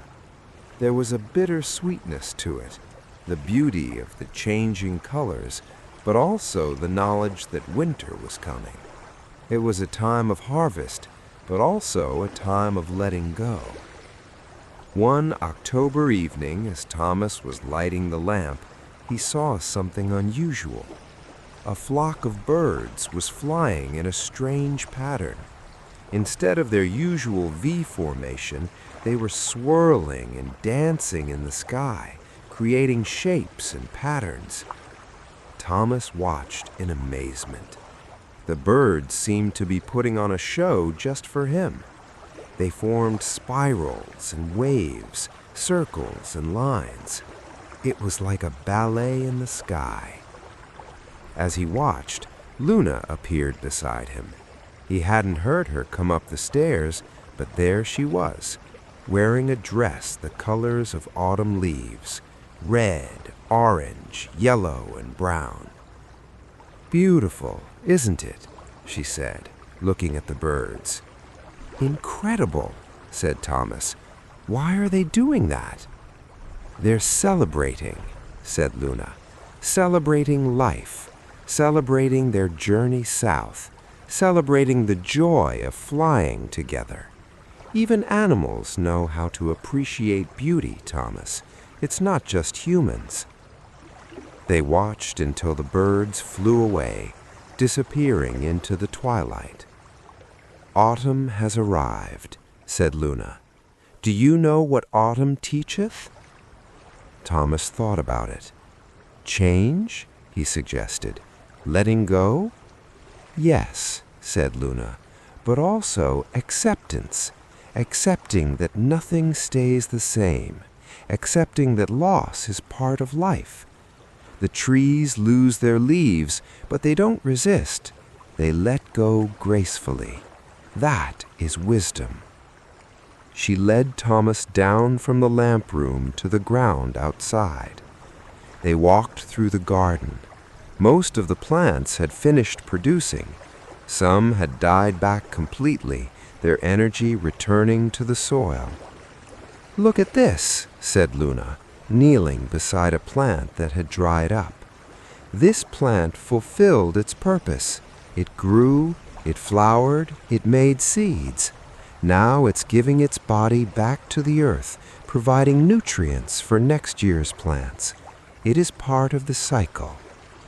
She picked up a fallen leaf. This leaf was part of a tree. It helped the tree make food from sunlight. Now it's falling. It will decay and become soil. Other plants will grow from that soil. The leaf is not gone, it's just changing form. Thomas understood. Nothing is ever really lost, it just transforms. "Exactly," said Luna. "Energy cannot be destroyed, it only changes. The same is true for life. When living things die, their energy goes back into the system. They become part of other life." "Is it the same for people?" asked Thomas quietly. Luna looked at him with her deep ocean eyes. "Yes, Thomas. Human bodies return to the earth, just like everything else. And as for the spirit, the consciousness, the part that makes you you, that is a mystery. Different people believe different things. I cannot tell you for certain what happens." "What do you believe?" asked Thomas. Luna smiled. "I believe that love and awareness are fundamental to the universe. I believe that nothing truly conscious can ever be completely lost. But how it continues, in what form, that I do not know. Perhaps it's not meant to be known. Perhaps some mysteries should remain mysterious." They sat together on a bench near the garden. The sun had set now. Stars were appearing. "The important thing," Luna continued, "is how you live now. This moment, this day, this life you have. Don't waste it worrying about the future or regretting the past. Be here. Be present. Love what you can love. Care for what you can care for. Find beauty where you can find it." "I try to do that," said Thomas. "I know you do," said Luna. "That's why you are content. That's why you have peace in your heart. You understand something that many people never learn, that happiness is not about having more, it's about appreciating what you have. A shooting star streaked across the sky, then another and another. It was a meteor shower. "Make a wish," said Luna. Thomas closed his eyes, but he didn't know what to wish for. He had everything he needed. Finally, he wished for others, that more people could find peace like he had, that the earth would be protected and healed, that future generations could also experience the beauty of nature. "That's a good wish," said Luna, as if she had heard his thoughts. Maybe she had. They stayed outside for hours, watching the meteors fall like celestial rain. Luna told Thomas stories about the stars, about the vastness of space, about how the atoms in his body had once been inside stars that exploded billions of years ago. "You are made of stardust," she said, literally. "The calcium in your bones, the iron in your blood, these elements were forged in the hearts of ancient stars. You are the universe experiencing itself." Thomas felt a sense of awe. The connection went even deeper than he had imagined. He was not just connected to the island and the sea, he was connected to the cosmos itself. As the night grew late and cold, Luna prepared to leave. "Autumn is the season of gratitude," she said. "Be grateful for all you have experienced, all you have learned, all you have loved. Gratitude opens the heart." "I am grateful," said Thomas, "for this island, for my lighthouse, for the sea and sky, for the animals and plants, for the changing seasons, and for you, Luna, for everything you've taught me." Luna kissed his forehead gently. "You are a good student, Thomas, and more than that, you are a good friend. I will see you again when the wheel turns once more." She walked into the darkness and was gone. Winter came again. The cycle continued. Thomas settled into the rhythms of the cold season, tending the fire, keeping the light, watching the winter sea. He continued writing his letters from the lighthouse. His mailing list had grown. People from many places were now receiving his words. Some wrote back with their own observations and experiences. A community was forming, people who cared about nature, who found meaning in simple things, who wanted to live more mindfully. One winter day, Thomas received a package. Inside was a book. On the cover was a picture of his lighthouse. The title was "Voices from the Edge, Lighthouse Keepers and Their Wisdom." Sarah, the student who had visited in summer, had written it. Thomas opened the book and found a whole chapter about him. Sarah had taken his letters and woven them into a beautiful essay about finding peace and connection with nature. She had captured his voice perfectly. Thomas felt honored and a little embarrassed.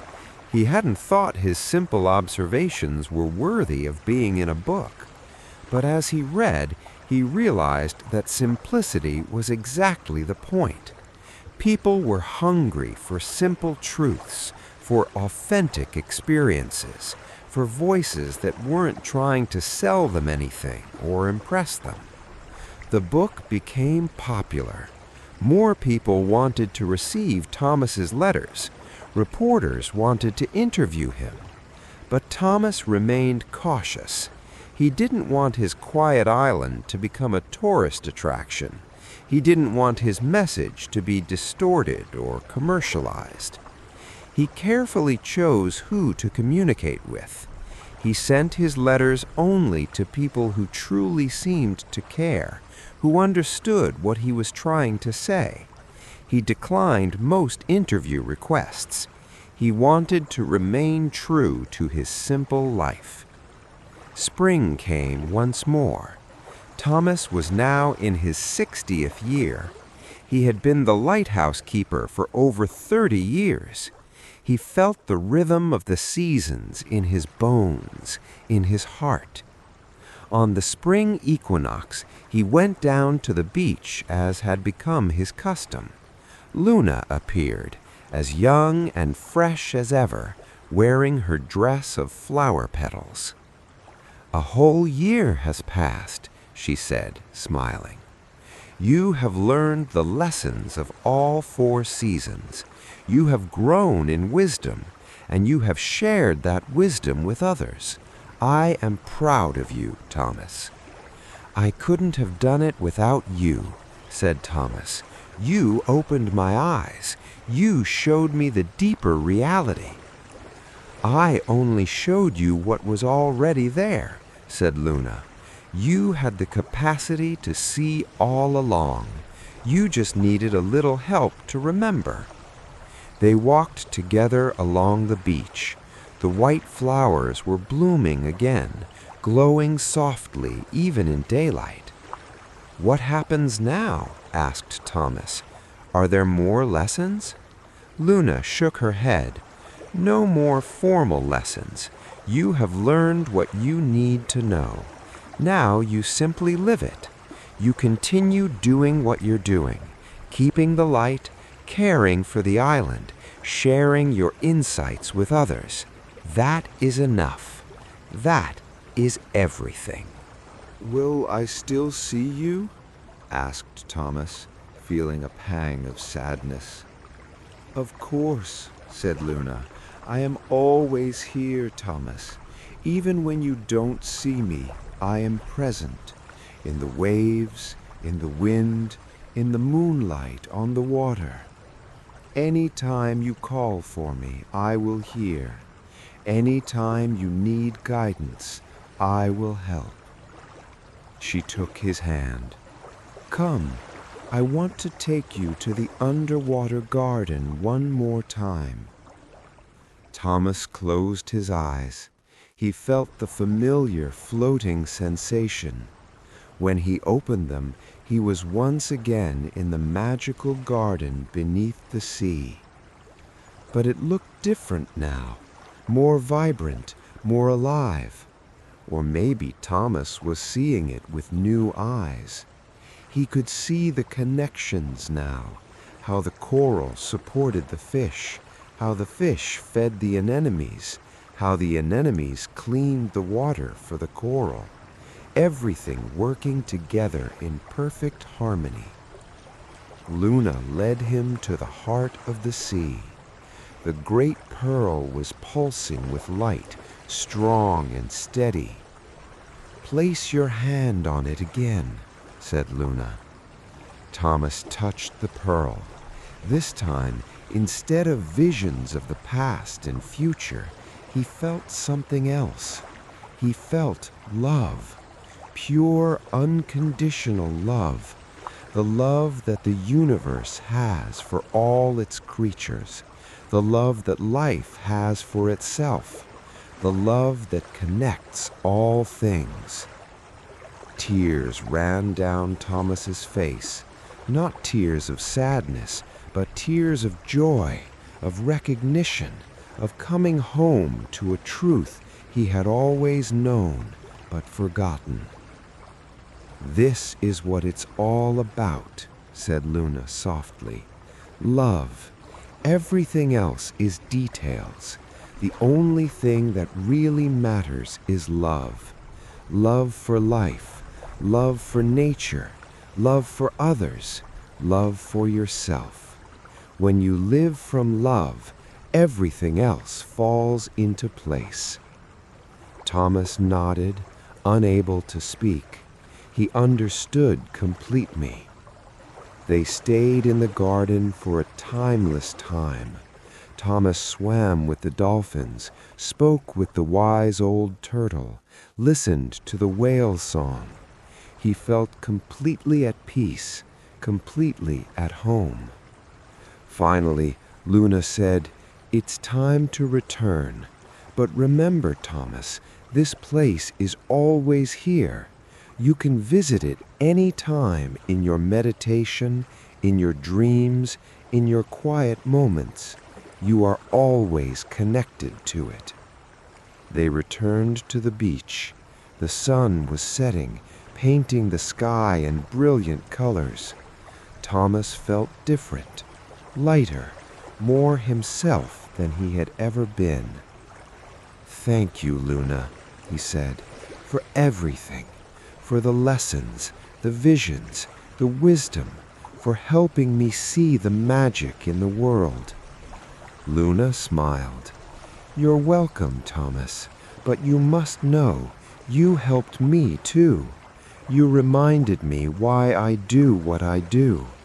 You showed me that there are still humans who understand, who care, who will protect the earth. You gave me hope." They embraced. Then Luna stepped back and began to fade, but before she disappeared, she said one last thing. "Keep the light burning, Thomas. Always keep the light burning." Years passed. Thomas grew older, but not less vital. He continued his work, his writing, his quiet life on the island. His letters from the Lighthouse reached thousands of people. Some readers came to visit the island, always respectfully, always with reverence. Thomas welcomed those who came with open hearts. He showed them the garden, the valley of flowers, the beach where he had met Luna.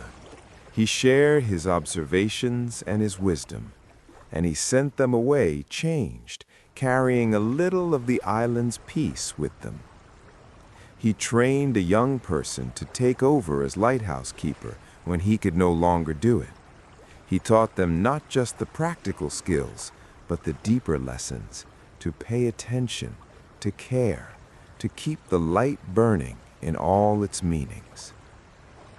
On his last evening, Thomas climbed the stairs to the lamp room one final time. It was difficult now. His legs were old and tired, but he made it. He lit the lamp and watched it begin its eternal rotation. Then he went outside onto the gallery. The sun was setting over the ocean. The sky was every color imaginable. The sea was calm and beautiful.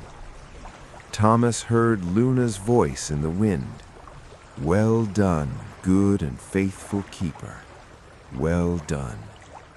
He smiled. He felt no fear, only peace and gratitude. He had lived a good life, a simple life, but a meaningful one. He had kept the light burning. He had cared for the island and the sea. He had shared what he learned. He had loved. As the last light faded from the sky, as the stars began to appear, Thomas closed his eyes, and in that moment he saw it all again: the underwater garden, the heart of the sea pulsing with light, Luna smiling, all the animals and plants of the island, all the beauty he had witnessed, all the love he had known. He became part of it. His energy returned to the cycle, to the great dance of life. The light of his consciousness merged with the greater light that shines through all things. And still the lighthouse stood, its beam cutting through the darkness, guiding ships safely home. A new keeper tended it now, carrying on the tradition. But Thomas's spirit remained there too, part of the island, part of the sea, part of the light. On quiet nights, if you listened carefully, You can hear music coming from the island. It sounds like wind chimes, or water flowing over stones, or leaves rustling in a gentle breeze. It is the music of the earth itself, singing about connection and love, about cycles and seasons, about the magic that is always there if you know how to see it.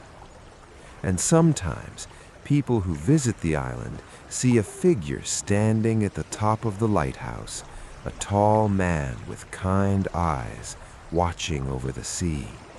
They blink and the figure is gone, but they feel comforted somehow. They feel that they are being watched over, that the light will always burn, that hope will always remain.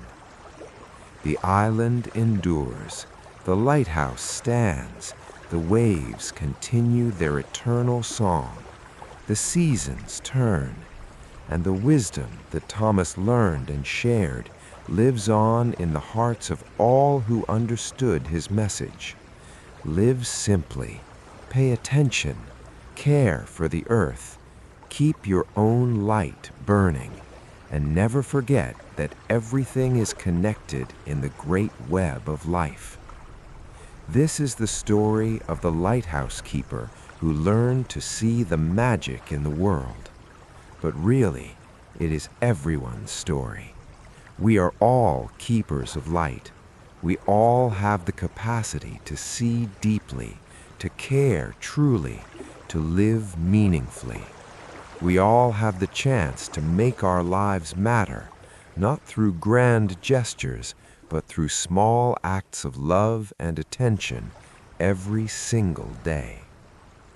The light still burns, the island waits, the magic endures, and somewhere Luna watches over it all, the guardian of the sea, the teacher of wisdom, the keeper of ancient truths that are always new. Sleep now, dear listener. Let the sound of the waves carry you into peaceful dreams. Let the image of the lighthouse light comfort you. Let Thomas's story remind you that your simple, authentic life matters more than you know. You too are connected to the great web of life. You too have light to share. You too are part of the magic. Rest well. The lighthouse stands watch. All is well. All shall be well. And when you wake, remember, pay attention to the beauty around you. Be kind to the living world. Keep your own light burning. This is the way. This is the path. This is how we heal the world, one heart at a time. Many years passed on the island. Thomas continued his work as lighthouse keeper, but his role had expanded. He was no longer just a keeper of light for ships.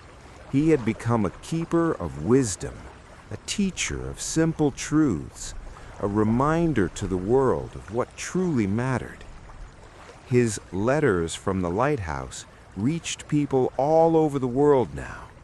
They had been translated into different languages. Schools used them in their classes to teach about nature and mindfulness. Environmental groups shared them to inspire people.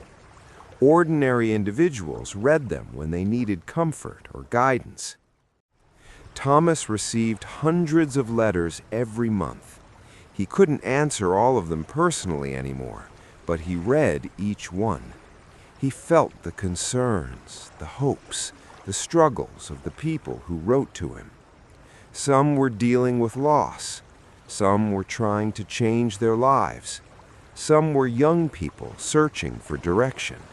Some were elderly people reflecting on their time on Earth. In his responses, the general letters he sent out several times a year, Thomas tried to address these concerns. He wrote about finding peace in difficult times. He wrote about the importance of patience and persistence. He wrote about dealing with loss by remembering that nothing truly ends, everything just transforms. He wrote about the courage it takes to live authentically in a world that often values appearance over substance. Thomas was now in his 70s.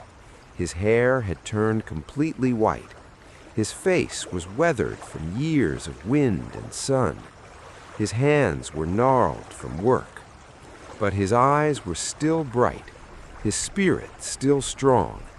He moved more slowly than before, but he moved with purpose and grace. He had trained several young people over the years to help maintain the lighthouse. Some stayed for a season, learning and then moving on. Others stayed longer. One young woman named Emma had been with him for 3 years now. She was in her late 20s, quiet and thoughtful, with a deep love for the sea. Emma reminded Thomas of himself when he was younger. She had come to the island burned out from city life, needing peace and purpose. She found both. Under Thomas's guidance, she learned not just how to maintain a lighthouse, but how to maintain her own inner light. She learned to pay attention, to appreciate small beauties, to find meaning in simple work. Thomas knew that Emma would likely be his successor. He was teaching her everything he knew, the practical skills and the deeper wisdom. She was a good student, humble and eager to learn. Thomas felt confident that the lighthouse would be in good hands when he could no longer care for it himself. The island had changed somewhat over the years. The shipping company that technically owned the lighthouse had wanted to automate it completely, removing the need for a human keeper. But Thomas had convinced them to keep him on. He argued that a human presence was still valuable for emergency situations, for maintaining relationships with the maritime community, for the symbolic importance of having someone tending the light. The company agreed, partly because Thomas had become somewhat famous. His story had been told in multiple books and articles. Tourists wanted to visit the island where the wise lighthouse keeper lived. The company saw the marketing value. They allowed Thomas to stay, but automated many of the lighthouse functions. The lamp could now run itself, adjusting automatically to conditions. But Thomas still tended it personally, preferring the old ways, the hands-on care. The island itself had been designated a nature preserve. This protected it from development and limited visitor access. Thomas had advocated for this designation, working with environmental organizations. He wanted to ensure that the island would remain wild and beautiful, a refuge for animals and plants, a thin place where the magic of nature could still be felt strongly. Visitors were now allowed only with special permission and in limited numbers. Small groups would come, led by guides who understood the island's special character. They would walk the trails Thomas had created, visit the Valley of Flowers, watch the seals and birds. They would meet Thomas if he was willing, and hear his stories and insights. Thomas was selective about when he met visitors. He didn't want to become a performing attraction, but when he sensed that people truly wanted to learn, truly wanted to change their relationship with nature, he would spend time with them. He would show them his garden, take them to his favorite spots, share his observations. Some visitors left the island unchanged, seeing it as just another tourist destination, but many left transformed. They had experienced something real and meaningful. They had seen a different way of living. They had felt the peace that comes from simplicity and connection with nature. They carried that experience home with them, and some made real changes in their lives because of it. Luna still visited Thomas regularly, though less frequently than before. She would appear on significant nights, solstices, equinoxes, full moons. They would walk the beach and talk. Luna would tell Thomas about the state of the oceans, about which species were thriving and which were struggling. She would share her concerns about climate change, pollution, overfishing. But she always ended on a note of hope. There are more people like you now, Thomas. More people who understand. More people who are changing their ways. It's not enough yet, but it's growing. The tide is turning, slowly. Thomas believed her.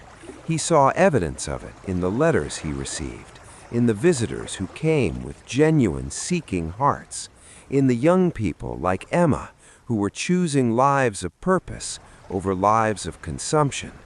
Change was possible. It was happening.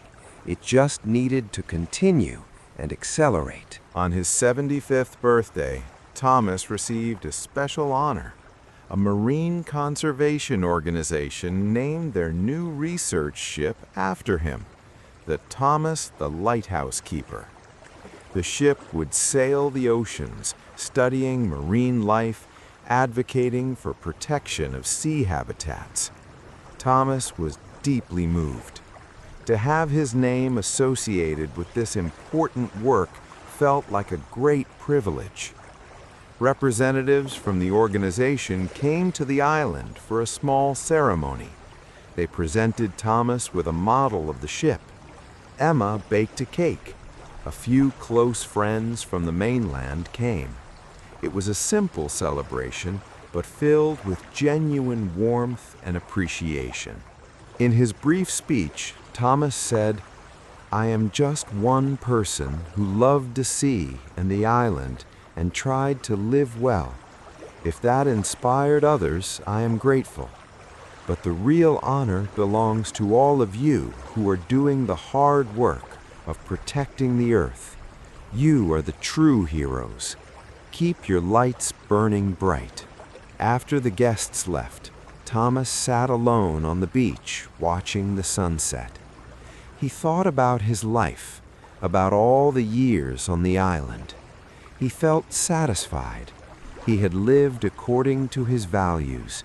He had kept the light burning in all the ways that mattered. He had loved and been loved. He had learned and taught. He had witnessed so much beauty, so much wonder. He knew his time was getting shorter. His body was aging, slowing down. But he felt no regret, no fear. He had lived fully. When his time came, he would return to the great cycle, his energy becoming part of other life, his consciousness rejoining the larger consciousness that flowed through all things. For now, though, he was still here, still able to watch the sunset, to feel the sand beneath him, to hear the waves, to smell the salt air, still able to tend the lighthouse, to write his letters, to welcome seekers, to share wisdom, still able to be present in each moment, appreciating the gift of existence. The sun sank below the horizon. The stars emerged. The lighthouse lamp came on, its beam beginning its nightly rotation. Thomas stood and walked back up to the lighthouse, ready to tend the light through another night, as he had done for so many years, as Emma would do after him, as others would do in the years and decades to come. The light would continue. The island would endure. The magic would persist. And somewhere in the vast ocean, Luna watched and smiled, knowing that her work, their work, was bearing fruit, spreading like ripples across the water, touching shores far and wide. Spring returned to the island, as it had for countless years before. Thomas was now 78 years old.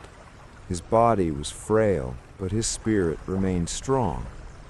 Emma had become not just his assistant, but his companion, caring for him as he had once cared for the island. Thomas could no longer climb to the lamp room easily. The spiral stairs that he had ascended thousands of times now challenged him. Emma took over most of the physical duties, but Thomas still contributed in his own way. He still wrote his letters, though his handwriting was shakier now. He still sat outside to greet the sunrise each morning. He still tended his garden, though Emma did the heavy digging and lifting.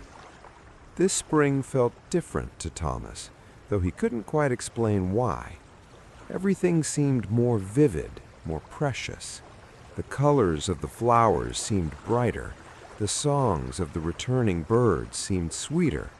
The smell of the earth seemed richer. It was as if the world was showing itself to him one last time in all its glory.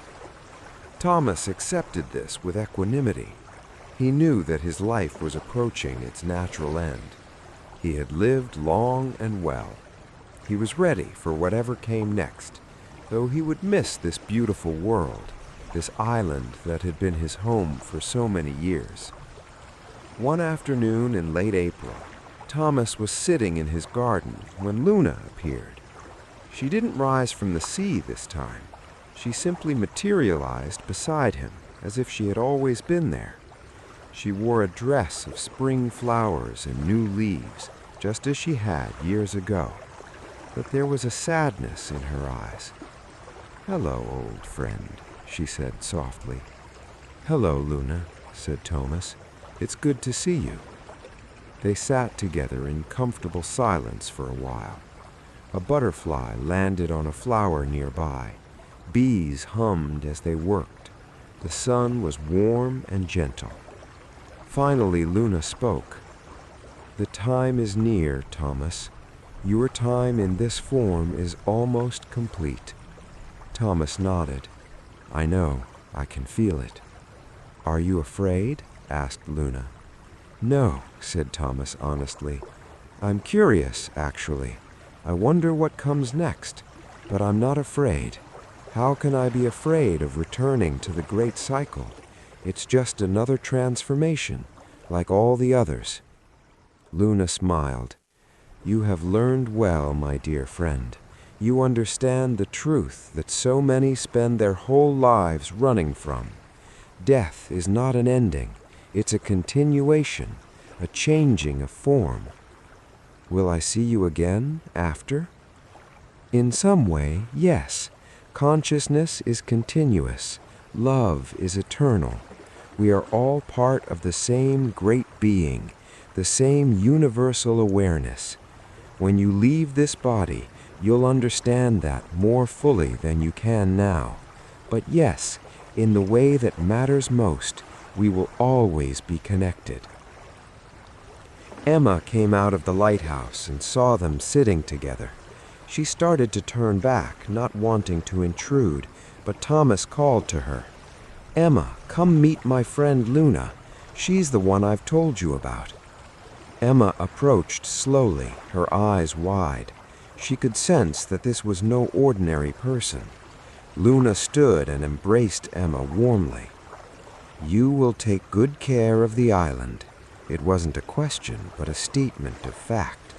"You will carry on Thomas's work in your own way, and you will teach others just as he taught you." "I'll try. I'll do my best."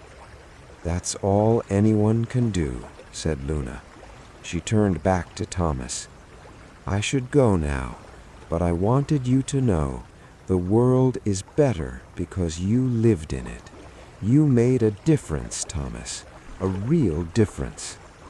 "Thank you," said Thomas. His eyes were moist now.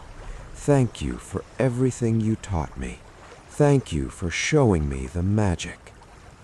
Luna kissed his forehead, just as she had years ago. The magic was always in you, Thomas. I just helped you remember.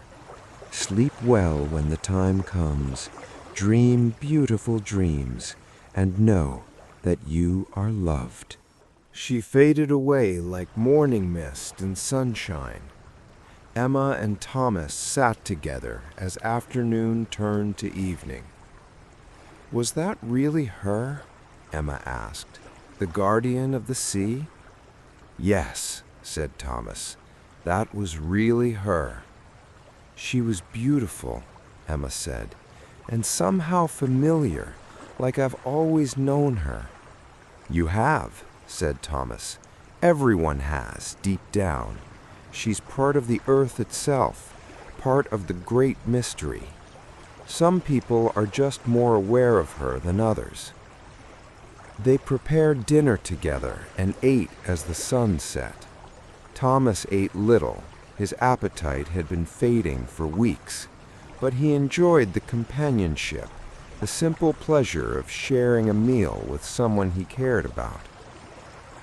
That night, Thomas slept deeply and dreamed.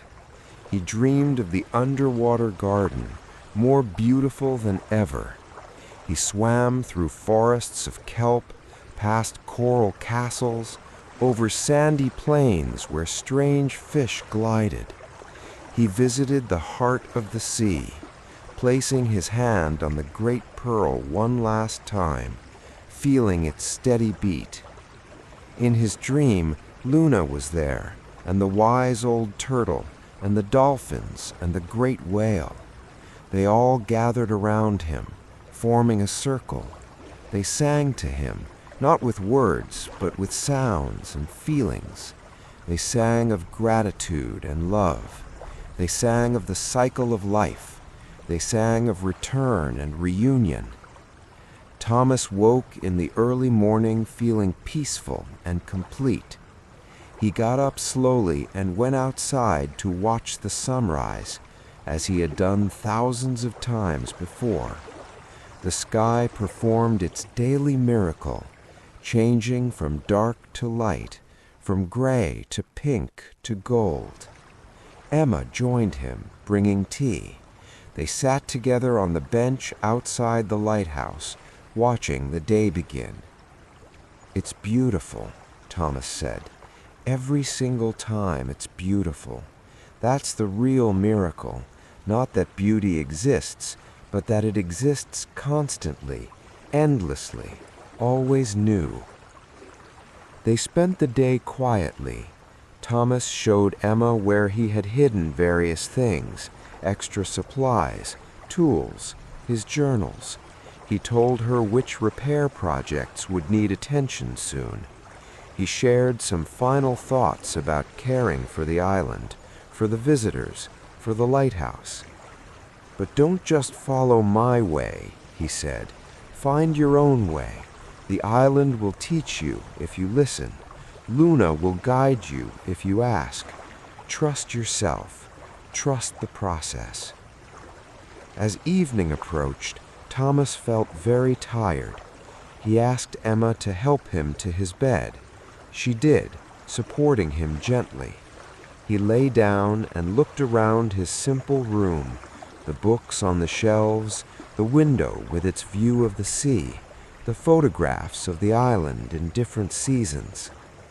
"Thank you, Emma, for your help, for your company, for caring about this place. You're going to do wonderful things here." "Thank you, Thomas," Emma said, tears running down her face, "for teaching me, for trusting me, for showing me a different way to live. I'll never forget you." "I'll never forget you either," Thomas said, "and I'll never really leave. I'll be part of the island, part of the sea. When you feel the wind or hear the waves, part of that will be me." He closed his eyes. His breathing became slow and steady. Emma sat with him, holding his hand as night fell and the lighthouse lamp began its rotation. Thomas's consciousness drifted. He felt himself becoming lighter, less solid. The boundaries of his body seemed to dissolve. He was expanding, becoming larger, becoming part of everything around him. He felt the island, every rock, every plant, every animal. He felt the sea, every wave, every current, every creature in its depths. He felt the sky, every star, every cloud, every breath of wind. He was all of it, and it was all of him. The separation he had lived with all his life was revealed as an illusion. There was only one thing, one great being experiencing itself through infinite forms. He saw Luna, radiant and smiling, welcoming him. He saw the light of the heart of the sea, pulsing with the rhythm of the universe itself. He felt love, vast, unconditional, eternal love. And then there was light, pure, beautiful light, not the light of lamps or stars, but the light of consciousness itself. Mona moved into the light, becoming the light, and understood that this was what he had always been, what everything had always been. Light, love, consciousness, the eternal dance of existence. In his bed, in his lighthouse, Thomas the lighthouse keeper took his last breath and was still. But on the island, in the sea, in the hearts of all who had known him, the light he had kept burning continued to shine.